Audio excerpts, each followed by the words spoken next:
Hello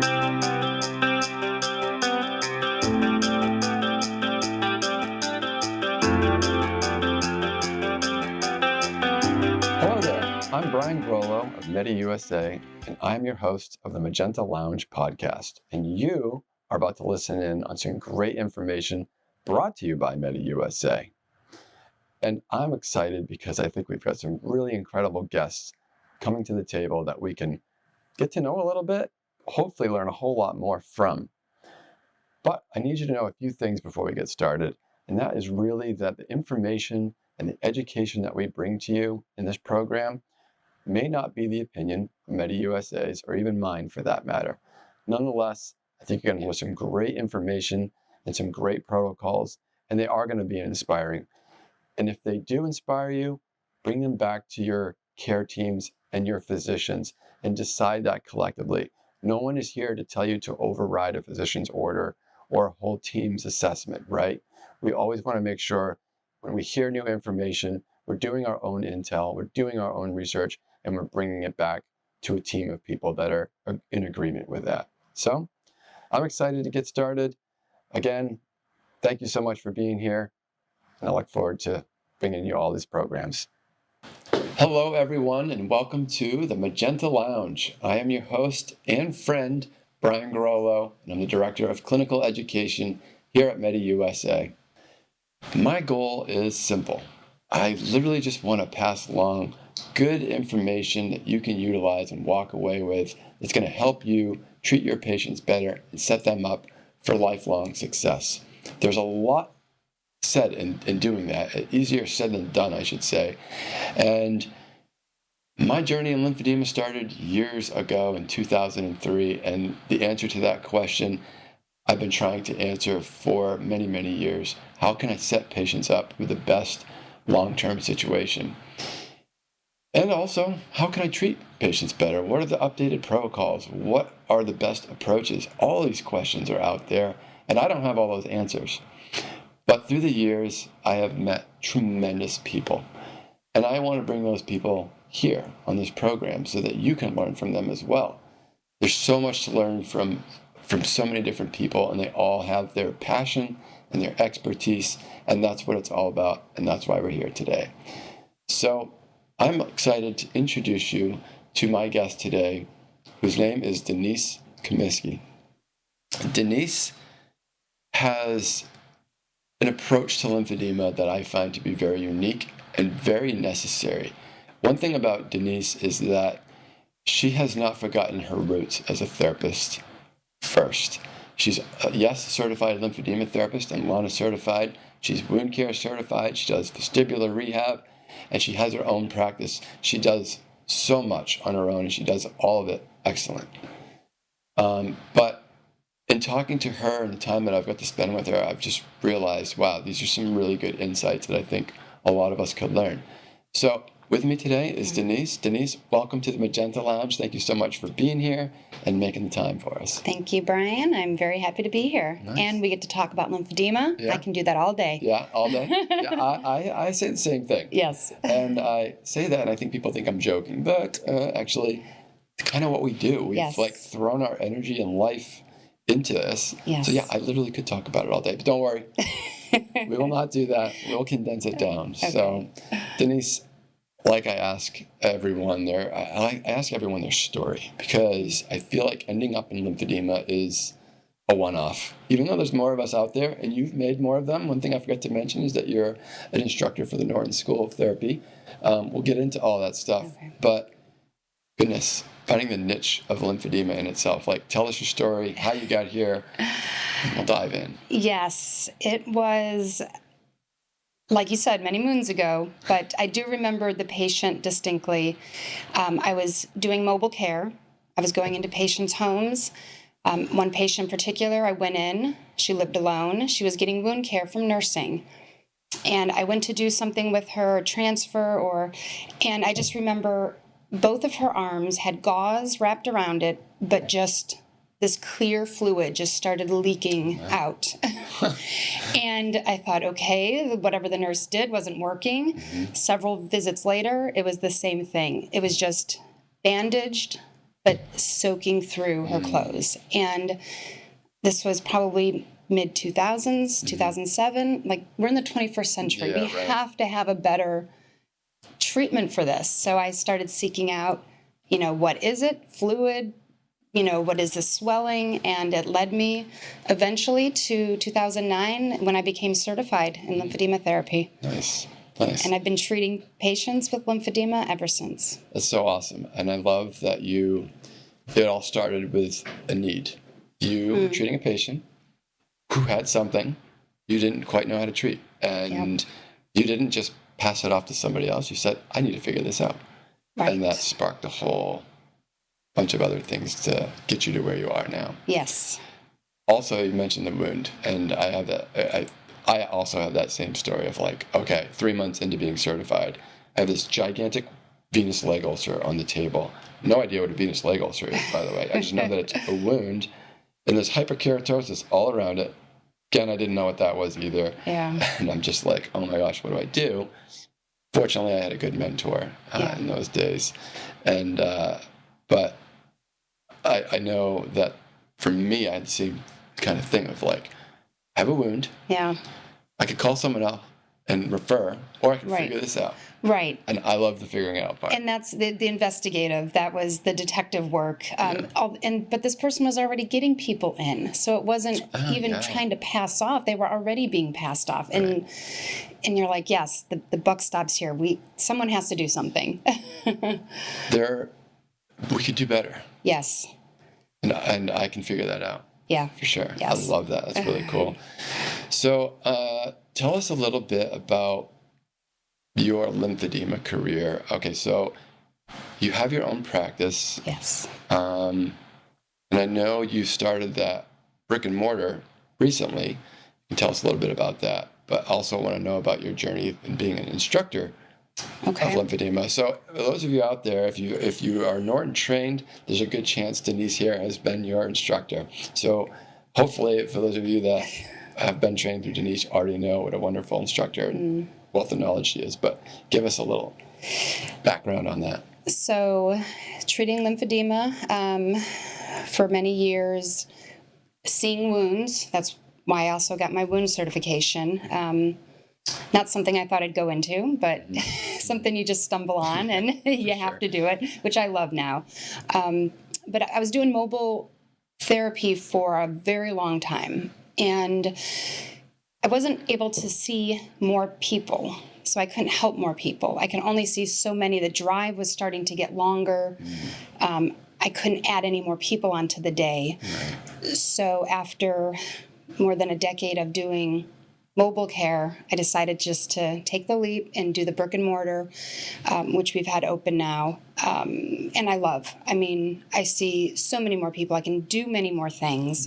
And it's not about the equipment that I can put in the clinic, but the time spent with them, but also besides treating patients, I do workshops for the community. So one Saturday a month, I will have a lymphedema workshop. So it's free to the community, and it's all about education. Cool. Because that was one of the things I loved about treating people with lymphedema is educating them, educating their caregivers. Most of them never even heard of lymphedema, even from their doctors. It was something's wrong with your arm, something's wrong with your leg, go get treatment. So just educating them about it. And now educating the community, which I absolutely love. Again, a free event. I have a women's group, support group. So it's for women with breast cancer living with lymphedema. They call themselves the Pink Coconuts because we're in Florida. So That's awesome. we have a logo and everything. Nice. That's so cool. But it's just to bring them together to let them know they're not alone. Breast cancer is one thing, but then lymphedema on top of that. Right. So it's that sense of community, that sense of, again, not being alone has helped so many of the women. But education. So I've never in a million years would have thought I'd get up in front of a classroom and speak. But I actually so enjoy it. And since 2018, I've been an instructor for Norton. It's amazing. For the CLT certification. And I so enjoy it. So interacting with so many different disciplines all over the country, and it just definitely has made me a better clinician. Yeah. Being able to teach them the foundations and just reinforce the foundations for myself. Very cool. I think it's an incredible background, training people to become certified lymphedema therapists, and I think that kind of leads me into my next question for you is, I know you have started your own education platform. I'll let you talk about that, and what it's called. But as an instructor of or creating certified therapists, it sounds like now you are teaching advanced courses so that these now certified people can get to the next level. Correct. So tell us more about that. So I rolled it out this year, Pathways Education Programs. My first course that I'm offering, it's a 3-day, 24 hours for advancement in being a CLT. The need was, after I would see the students for the CLT course, they would contact me 3 months later, Right. 6 months later. Okay, what do I do with this person? What do I do in this situation? And it's not the same questions from all the students, but it's questions. And either they don't have the mentor, they don't have the support in their facility, or they just run into complicated cases, which we all do because it's people we deal with. So I definitely found the need to go outside the textbook, go outside the formal learning. I try in the courses to bring my own case studies just to show them real people, what really happens. But yeah, you run into so many comorbidities or something else that's going on. So we need to address that. It's not just lymphedema, treat it, be done. But I've also found that when I started assisting and then instructing, how much over the years I kind of waxed and weaned from the the foundation. And it happens to all of us as we're people. So I think therapists need kind of that reboot, that really, what are you doing with your bandages now? What did you start to take away? Or what have you changed just because your admin told you to? So having to kind of dust off the book, go back to basics, but then learning how to treat, changes in cancer treatment has changed how the book has taught us. And we may not have all the updated information, but I don't see maybe lymphedema. I do see now trunk more than we used to, decades ago. So absolutely. Seeing these changes because of how medicine changes, we have to stay updated. And surgery. We need support. Most of the clinicians are out in the wild by themselves. So, the webinars are great. I'm not taking anything away from the online learning, but I see it as these therapists need someone next to them. Here's how your hand should look. Here's how you should stand even. I mean, that makes a big difference in how you treat someone. Amazing. Well, that's incredible. And with that, I have a lot of follow-up questions for you because I think it's perfect for what's needed out there. And with your experience and your instructing experience, you are the perfect person for it. So let's talk about that before we do. Short little break from our sponsor, who happens to be Medi. We'll be right back. Medi compression garments are a big part of my life. I've been wearing them since I was a little girl. They really help me live life in the sense that they control my swelling, keep it under control. They're very comfortable to wear. I can't live without them, to be honest, and I really do love the fact that they come in so many different colors and patterns. The new Medi compression glove that I'm wearing is seamless now, and I love the material on it. It's very flexible. It makes it easier for me to move my fingers, and that really helps me do daily activities easier. It's like a second skin. All right, everyone, welcome back to the Magenta Lounge with our special guest, Denise Comiskey. Denise, I want to jump into your approach to lymphedema therapy because, like I said earlier, I think it's a unique approach. You're integrating not just lymphedema therapy, but you're looking at the whole person and a very holistic approach, I would say. So Let's talk a little bit about how you jump into this with a patient. As soon as they walk through the doors, you're analyzing as a therapist. You're constantly assessing, but it's simple. It's an individual approach. Even if I've seen the same diagnose 10 patients before, you have to look at the person. You need to know what their issue is, what their problem is, what they came to you for, how you can help them, and then work on the goals together.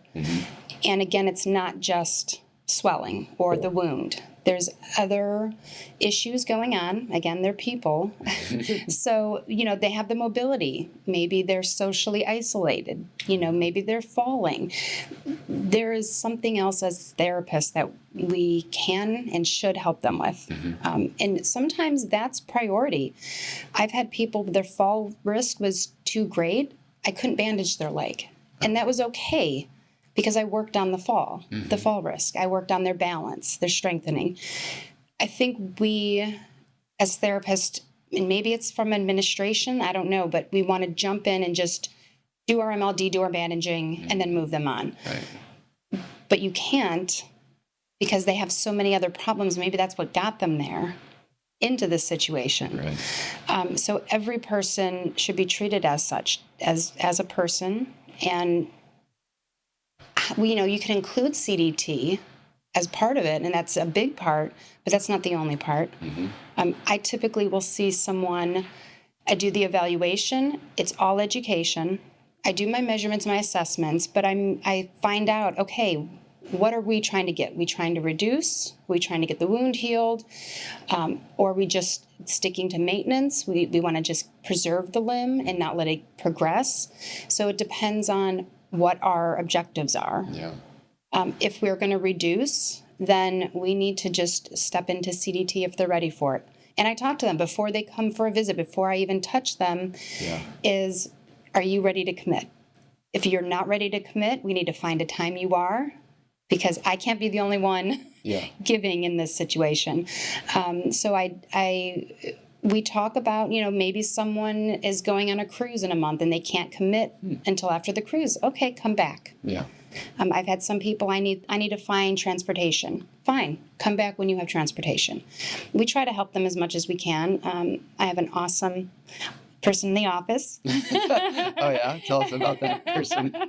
That person is Jason. He is the business manager. Yeah. So he's also my husband. Yeah. So I have to give him props. Yeah. Nice. But if, we do help them as much as we can with what we're given and our limited resources. But yeah, if they come in, they have to know the schedule. I've had people say, well, I can't come that often to see you. Okay, well, this isn't for you. When you can commit, let's do this. Yeah.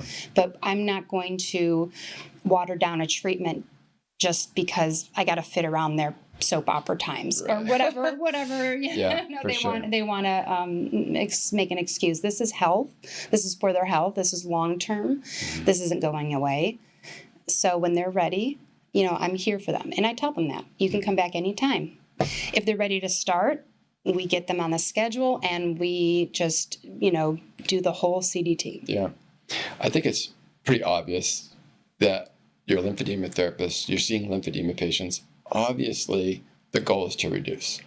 But there's such a bigger picture there that you're looking at. Obviously, you mentioned the fall risk, but whatever's going on in their life, you're looking at them when they walk through the door. So what do your goals look like? What does your assessment look like? Are you writing goals that say we're going to reduce by this many centimeters here? We're going to do MLD and try to, I don't know, fit into a shoe better. What are the actual goals? I think people want to know how to write a proper assessment. The reason I bring this up is because we live in an LTA world now. Yeah. And documentation has always been important. We've always tried to beat that into people, but now it's if you want that garment, right, you have to document why. It has to have a real purpose. Right. So What do your goals look like? So that is part of the course. I do go over documentation, assessments, what assessments you can do for certain areas. But yes, the goal has to, you just can't say reduce. Yeah. Because insurances want to know why, or the payer wants to know why. Right. So reduction is to prevent a fall risk. So their limbs are not heavy. Their reduction is for the arm to fit into regular clothing, because most of the women will say, I have to buy a size up just to fit my arm into it. So it can be so they can self-feed themselves. The head and neck is more specific. Yeah. That is something I do treat, but not as often. You mentioned trunk too. How do you document to that? So to measurement-wise, assessment-wise, you just have to find points on the body to make the measurements. But again, fitting in clothing, so they have the mobility to do movements, to do self-transfer. So if you can't move your trunk because it's swollen, Right. you can't get yourself out of bed yourself. Right. You can't put shirts on. Things like that. So it has to relate to function. Because, we're drilled into our heads as therapists.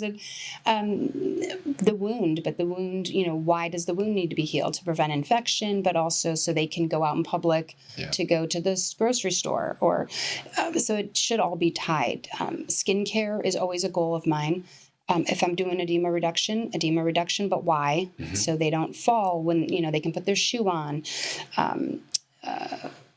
I do, I'm trying to think what other goals that, assessment goals. So if I do an assessment, they have to be able to, if it's the time get up and go, they can have better mobility to safely transfer. So I don't just do edema reduction. It is definitely more encompasses the whole of the person. Yeah. They can do their own skincare, maintenance. They can identify what maintenance for a short-term goal, and they can actually perform the maintenance. So I don't cut someone off, get their garment, and discharge. Yeah. They have to have their garment. I need to see them back. They need to show me they can wear it. It fits. They like it.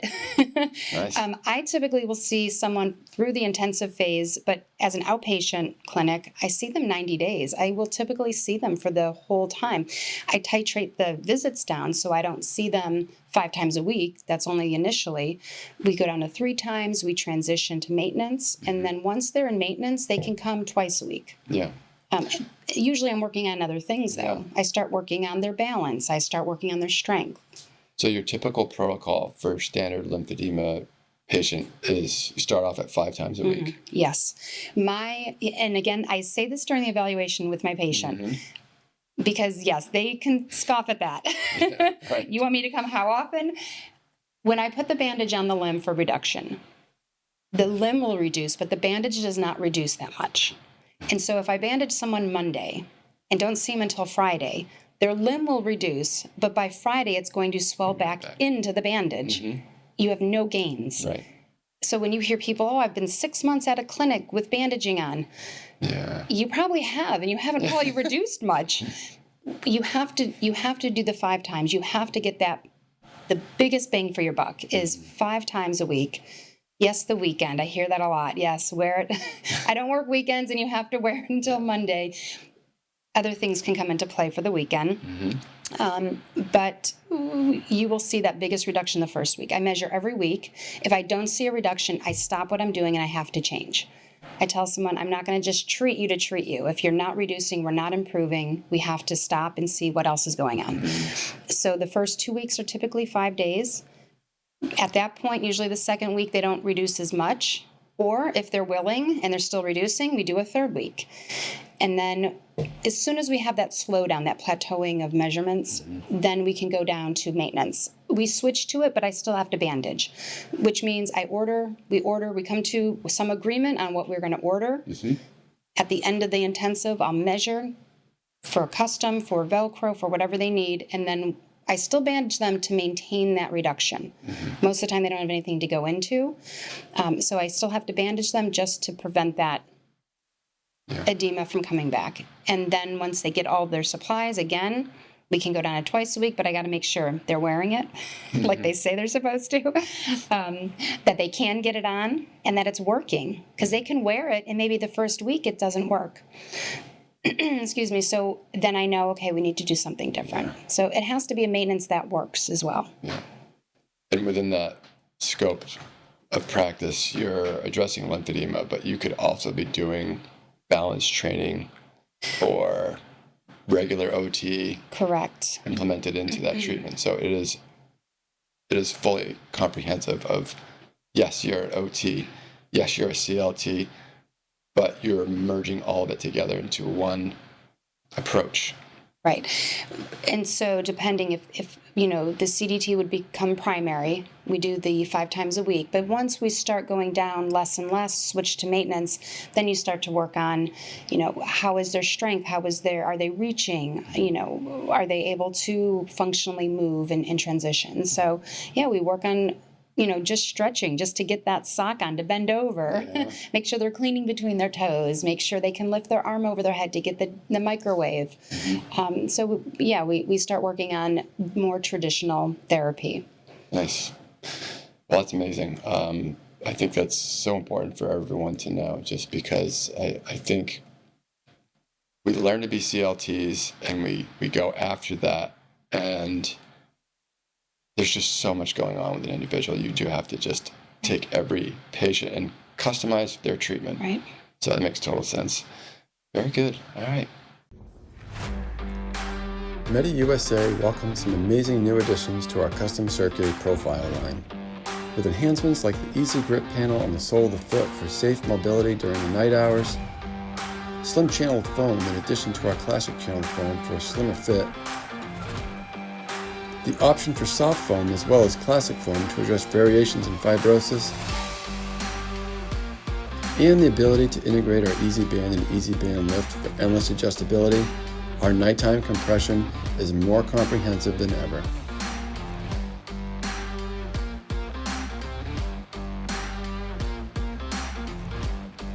Go to mediusa.com for more details. All right, Denise, I want to switch gears just a little bit. Of course, I'm going to talk about compression. How could I not, right? But you also heard me say, and I say it all the time, like, the maintenance phase of treatment is so important because it's lifelong. And I feel like experts like yourself and me, and lots of therapists out there, we provide amazing therapy.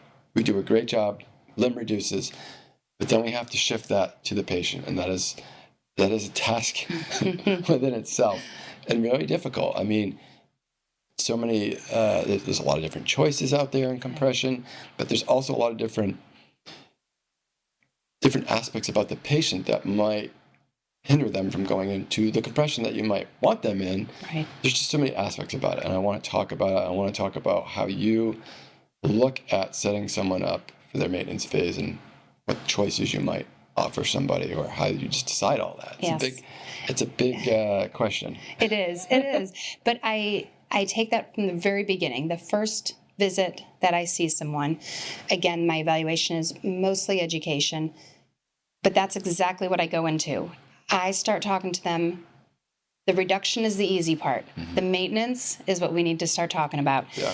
I tell them there are different options. We need to not decide right now, but we need to start thinking about what we are going to transition into. Mm-hmm. So we don't have to make the decision on which color and which, cut and which length. We just need to know, what do we think we can do? So you're, from the start, preparing them for what they're going to need in the Yes. future. You're not just waiting until, hey, No. now you're going to go into garments.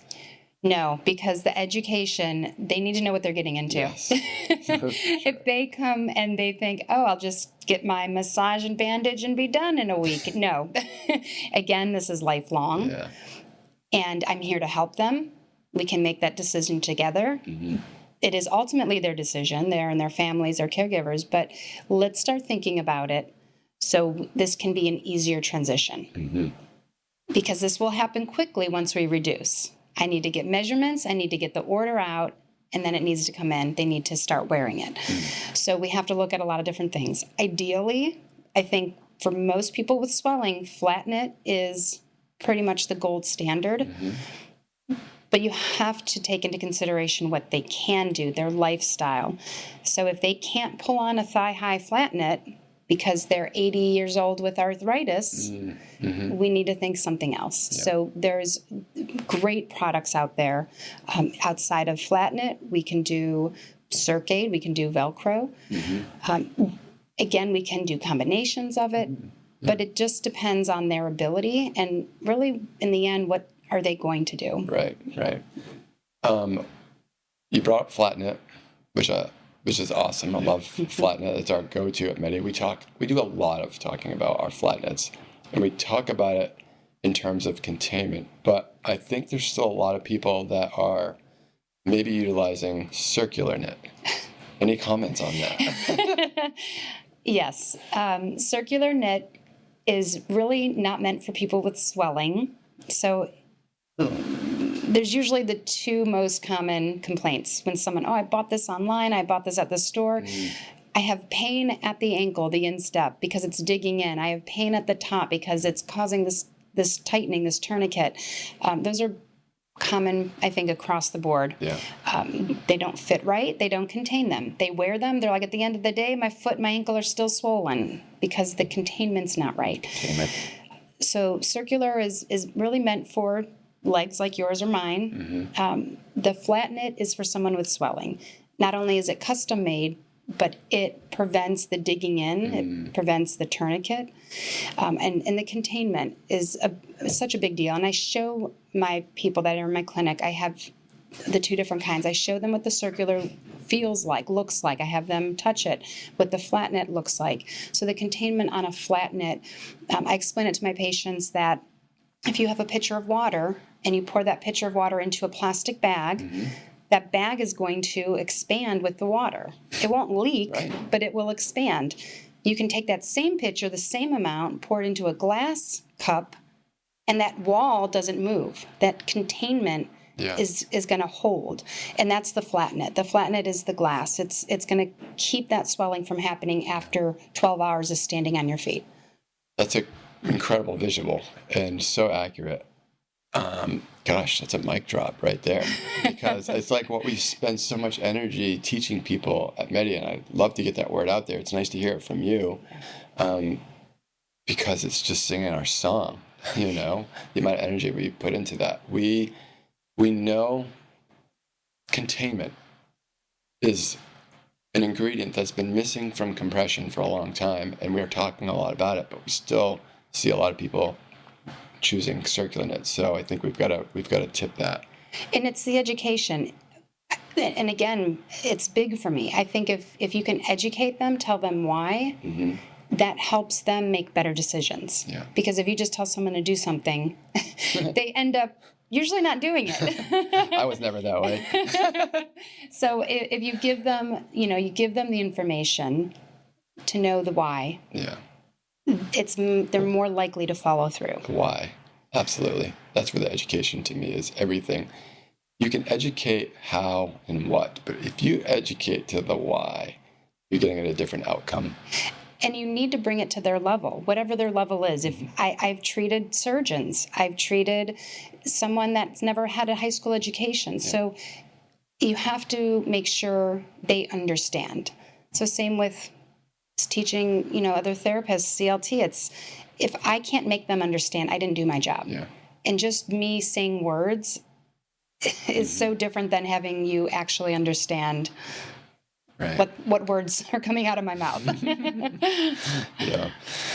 I want to get into a little bit more detail on specifics of product choice. Okay. At Medi, we have different flat knits. We have different levels of containment. And you mentioned Velcro as well, and Circuit, and I'd love to know where all that falls in levels of containment or how you utilize it. For the flat knit, depending on really their mobility, how active are they? Are they sitting all day at a desk? Are they able to pull up the flat knit? If they cannot physically put a flat knit on, we definitely go to the Circuit.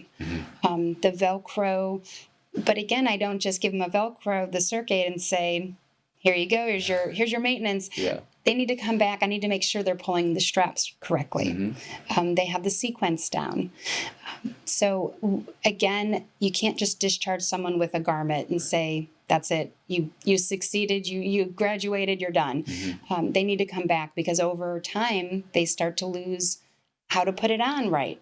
Oh, I forgot the liner. I just put it on against my skin. So there's so many factors to continually look at. There's a lot. So if flat knits are hard, which they can be hard to put on, if they don't have the mobility, they have a lot of back pain. Mm-hmm. They're elderly, that they can't bend over. Velcro is a great alternative. So Circades are awesome for any of the limb, arm, leg, but they definitely need to know they can put it on right. Mm-hmm. But it's also used for, I found with my patients that are going through active chemo, Velcro is a great alternative because with their chemo infusions, they're getting a lot of fluid pumped into them. Mm-hmm. And they need that adjustability. Mm-hmm. They need containment, but it hurts because they're getting all of this fluid, which I can't control. Right. So I have to allow a little bit of give. Yeah. Velcro has been, the Circades have been a great alternative for my patients going through active chemo. Nice. So you can use it for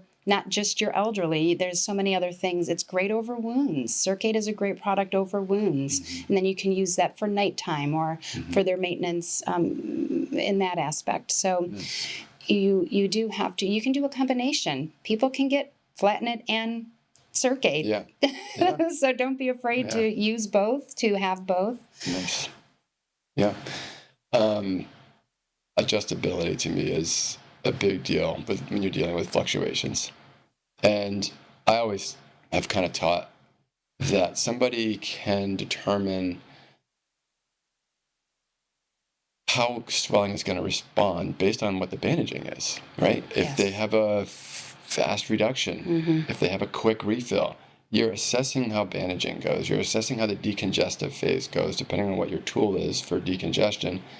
You can determine so much on that to determine what your maintenance phase is going to be and what that needs to look like and how intense it has to be. I even do some trials maybe on one of the last weekends. They'll take it off and see how they refill at night even. Yeah. So some people may not need a nighttime garment. Some people do. So we can do trial and errors. I know I can fix their swelling because they're coming back to me the next week. So if we do a trial and error and it doesn't work out, they're back to see me. I can still take care of everything. Yeah. Nice. Well, I think we have learned quite a bit from you, and I really appreciate you being here and offering your knowledge and your past and what you've learned through it, just like myself. Your approach to therapy and utilizing all of your OT and lymphedema, looking at the patient from a whole perspective. I think that's something we all need to know and remember and consider when we're approaching these patients. So what I want to do in closing is just briefly talk about your education platform that you're working on, because I know you have a course, you're putting it out there, and I want people to know where they can find you to get those skills that they want to advance to. I mean, you're working with new certified lymphedema therapists all the time, and like we said earlier, like, you want to help people advance. So tell us about what you've got going on, where you're holding classes and all that good stuff. So you can visit the website pathways411.com. I do offer, it's a 3-day course, 24-hour contact hours. It's in my clinic outside of Orlando, Florida. If you do not... That'll be rough. Yeah. If you do not want to travel to Orlando to see the parks or the beaches, I do want to bring this to the community. So I'm offering hosting opportunities at your facility, at the universities. I want to bring this course to you. So everything with it talks about manual techniques. It goes over advanced manual lymphatic drainage. It goes over bandaging, making sure you can put a bandage on. I'm nervous. If I come to your class, what am I going to expect? Are you going to slap my wrist? I won't be judgy, but I am going to make sure you do it right. When you Awesome. leave, you will be confident in how to put on a bandage. All right, I will sign up. We go over documentation. We go over making sure what assessments need to be done, how you should word your goals. Everything needs to definitely line up with LTA. How do you do that? The billing codes, the CPT codes. So it encompasses the whole treatment of a person that has lymphedema. Nice. Well, awesome. And it sounds like a perfect opportunity for those people that are out there that maybe don't have the opportunity of mentorship or are just new at this. They're newly certified, whatever the case may be. I'm going to be there. And I've been doing this, like I said, for a long time. But I guarantee you I will pick something up from you that I didn't know before. I'll be a little bit on edge, though. I'm just kidding. I'm gonna make sure to call you out. No sitting in the back. Well, thanks for being here, Denise. So much appreciated. And thanks for all that you do. And thanks, everyone, for listening in today. Thank you.